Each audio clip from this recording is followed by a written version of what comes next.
आज हम जिस मूवी की कहानी सुनेंगे उसका नाम लास्ट नोन लोकेशन है। ये मूवी 2024 में रिलीज हुई थी।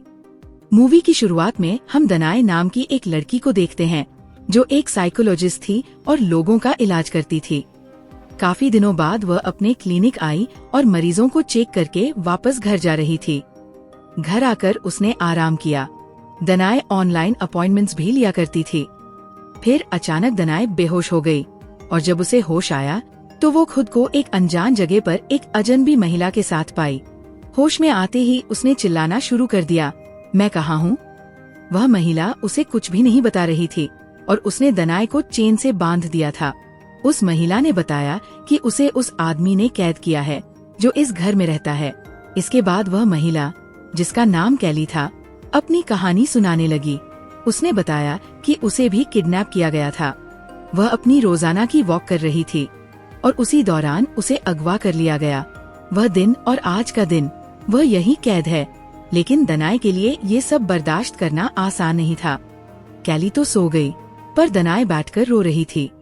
दनाए ने कैली से पूछा, क्या तुम्हें पता है ये जगह कौन सी है जहाँ हमें बंद किया गया है?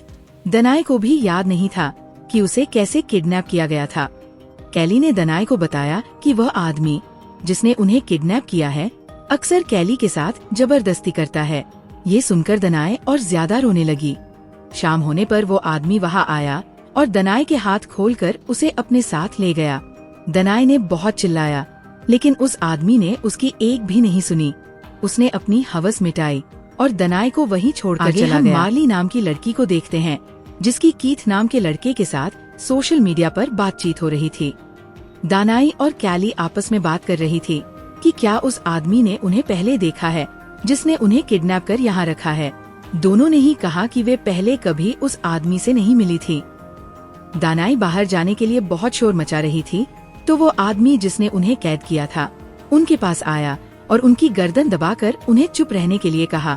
वे दोनों जिस जगह पर कैद थीं, वह एक बेसमेंट था। मार्ली एक बार में काम करती थी और कीथ उससे मिलने के लिए बार में गया था। दानाई ने कैली को बताया कि वह एक साइकोलॉजिस्ट है, तो कैली ने उससे अपनी समस्याओं के बारे में चर्चा शुरू कर दी। कैली ने दानाई को बताया कि उसकी जिंदगी में एक लड़की आई थी जिसे वह पसंद करने लगी थी। उनकी पहली मुलाकात लाइब्रेरी में हुई थी और फिर उनकी दोस्ती गहराने लगी। मार्ली और कीथ की भी अच्छी दोस्ती हो चुकी थी और वे आज अपनी पहली डेट पर गए थे। एक लेडी डिटेक्टिव ऑफिसर को दानाई और कैली के लापता होने की रिपोर्ट मिली तो उसने इस केस को गंभीरता से लेते हुए उनकी जांच शुरू करवाई। कैली की मां ने उसके लापता होने की रिपोर्ट दर्ज करवाई थी। डिटेक्टिव ने एक अन्य ऑफिसर के साथ मिलकर इन दोनों लड़कियों को ढूंढना शुरू कर दिया। सबसे पहले वे लोग उस बार में गए जहां दानाई अक्सर जाया करती थी। मार्ले के बार में गया और दोनों ने वहां काफी समय एक साथ बिताया। बार से वापसी पर मार्ले का भी अपहरण कर लिया गया। कीथ अगले दिन उससे मिलने के लिए बार गया, लेकिन वो वहाँ नहीं थी। उसने वहाँ काम करने वाली दूसरी लड़की से उसके बारे में पूछा, लेकिन उसे भी नहीं पता था कि मार्ले कहाँ है। उस आदमी ने मार्ले को भी उन लड़कियों के साथ जाकर बांध दिया जिन्हें उसने पहले ही किडनैप कर रखा था। वे तीनों एक दूसरे को जानती नहीं थी, लेकिन एक ही मुसीबत में फंसी थी। जब मार्ले को होश आया तो वह भी डैने की तरह शोर मचाने लगी। डैने और कैली ने उसे रोकने की कोशिश की और कहा, शोर मत करो वरना और मुश्किल में फंस जाओगी। वह आदमी मार्ले को अपने साथ ले गया और उसके साथ भी अत्याचार किया। मार्ले का बैग और मोबाइल वही गिर गए जहां से उसका अपहरण हुआ था। बैग तो किसी ने उठा लिया, लेकिन फोन वही पड़ा रहा। कीथ ने उसके लापता होने की रिपोर्ट दर्ज करवाई और उसकी सारी जानकारी डिटेक्टिव को दे दी। मार्ले और कैली ने एक दूसरे को अपने बारे में बताया। डैने को वो आदमी अपने साथ ले गया था और फिर वापस छोड़ गया, लेकिन उसकी तबीयत बहुत खराब हो चुकी थी। डिटेक्टिव तीनों लड़कियों के बारे में जानने की कोशिश कर रही थी और उसे एक आदमी पर शक भी था। कीथ मार्ले के बारे में बहुत परेशान था। वह रो रहा था और डिटेक्टिव से कह रहा था, जल्दी से मार्ले को ढूंढो। डिटेक्टिव को एक आदमी पर शक था और वह एक अधिकारी के साथ मिलकर उस पर नजर रख रही थी। डिटेक्टिव उस आदमी का पीछा करते हुए उसके घर तक पहुंच गए। उस आदमी का नाम मैथ्यू था। डिटेक्टिव ने उससे पूछताछ करने की कोशिश की, लेकिन उसने कुछ नहीं बताया। डिटेक्टिव के जाने के बाद मैथ्यू अजीब हरकतें करने लगा। उसे समझ नहीं आ रहा था कि क्या करे। फिर वह एक गुप्त दरवाजा खोलकर बेसमेंट में गया। मैथ्यू उन तीनों लड़कियों से कह रहा था, मैं तुम्हें नुकसान नहीं पहुंचाना चाहता, तुम तीनों मेरी मोहब्बत हो, और ये कहकर वहाँ से चला गया। डिटेक्टिव मैथ्यू के काम करने की जगह पर जांच के लिए गए। वहाँ से उन्हें पता चला कि वह तो बहुत अच्छा इंसान है, अपने काम से काम रखने वाला। मैथ्यू ने लड़कियों के साथ अत्याचार करना जारी रखा और लड़कियां यहाँ से बाहर जाने की योजना बना रही थी। डेने एक टूटे हुए परिवार की बच्ची थी। उसकी माँ उसके साथ नहीं रहती थी और वह उन्हें बहुत मिस करती थी। सभी लड़कियां खाली समय में खुद को आजाद कराने की कोशिश में जुटी रहती।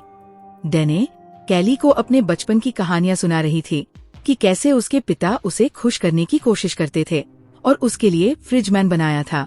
मैथ्यू आज मार्ले को अपने साथ ले गया था। जब वो उसे वापस छोड़कर बाहर आया तो उसके पड़ोसी ने उससे पूछा, क्या तुम्हारे घर में कोई और रहता है? मैथ्यू ने कहा, नहीं, मैं तो अकेला ही रहता हूँ। और अगली रात जब वह कैली के साथ था तो उसने कैली से पूछा कि क्या वह उससे प्यार करती है। कैली ने कहा हाँ, तो उसने उसे मारना शुरू कर दिया कि तुम मुझसे झूठ बोल रही हो। एक रात कैली को दीवार के पास कुछ छोटे छोटे पतले मिले, जिन्हें देखकर वो हैरान हो गई। कीथ की बहुत याद आ रही थी। डिटेक्टिव को समझ नहीं आ रहा था कि आखिर लड़कियां कहाँ हैं, और वे फिर से बार में पहुँचे। उन्होंने वहाँ जांच की तो उन्हें एक आदमी मिला जो मैथ्यू के बारे में जानता था। डिटेक्टिव और उसका साथी मैथ्यू पर लगातार नजर रखे हुए थे, क्योंकि उन्हें यकीन हो गया था कि कुछ गड़बड़ चल रही है। मैथ्यू उन लोगों से झूठ बोल रहा था। उस दिन मैथ्यू कैली को अपने साथ ले गया तो मार्ली और दानाई को लगा कि कुछ तो गलत हो रहा है। वे दोनों खुद को आजाद कराने की कोशिश कर रही थी और डिटेक्टिव भी मैथ्यू के घर पहुंचने ही वाले थे। मार्ली और डेने ने खुद को काफी हद तक आजाद कर लिया और ऊपर आ रही थी। वहीं मैथ्यू कैली का गला दबाकर उसे मारने वाला था। मैथ्यू इंसान नहीं, एक हैवान था। इतने में बाहर दरवाजे पर दस्तक होने लगी। डेने के हाथ में एक चाकू था। उसने मैथ्यू के पेट में चाकू घोंप दिया। कैली ने मौका देखकर उसकी गर्दन दबाई और इस तरह सबने मिलकर मैथ्यू को मार डाला। लड़कियों ने उसकी जेब से चाबियां निकालकर अपनी जंजीरें खोली और घर से बाहर भागी। तभी उन्हें किसी औरत के चीखने की आवाजें सुनाई दी। चीखों की आवाज गाड़ी के अंदर से आ रही थी। उन्होंने गाड़ी खोलने की कोशिश की, लेकिन गाड़ी लॉक थी। कैली अंदर से चाबियां लेने गई। तभी मैथ्यू होश में आ चुका था। वह मरा नहीं था, बल्कि बेहोश हुआ था। पर ये क्या?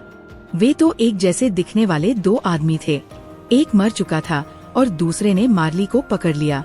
कैली ने चाकू उठाकर उसे मारने की कोशिश की, लेकिन उस आदमी ने कैली को दबोच लिया। मार्ली ने हिम्मत दिखाई और पास पड़ा चाकू उठाकर उस आदमी को मार डाला। फिर लड़कियों ने गाड़ी खोली और उसमें बंद लड़की को आजाद करवाया। अब सभी लड़कियां वहां से जा रही थीं। तभी सामने से डिटेक्टिव आ गए। आगे हम 3 महीने बाद का दृश्य देखते हैं। सभी लड़कियां अपने अपने काम पर लौट चुकी थीं और जिंदगी की ओर वापस बढ़ रही थी, क्योंकि वे सब एक बड़े ट्रॉमा से गुजरी थी। मैथ्यू के बारे में खबरों में भी बताया गया था। सभी लड़कियों में गहरी दोस्ती हो गई थी और वे अक्सर एक दूसरे से मिलने आया करती थी। डिटेक्टिव उनके पास आई और कहा, अगर तुम्हें मेरी कभी भी जरूरत हो तो मुझे जरूर बताना, और उन्हें अपना कार्ड देकर चली गई। यहीं पर इस मूवी का अंत हुआ। अगर आपको पसंद आए तो लाइक, शेयर और सब्सक्राइब जरूर करें और बेल के बटन को दबाना न भूलें।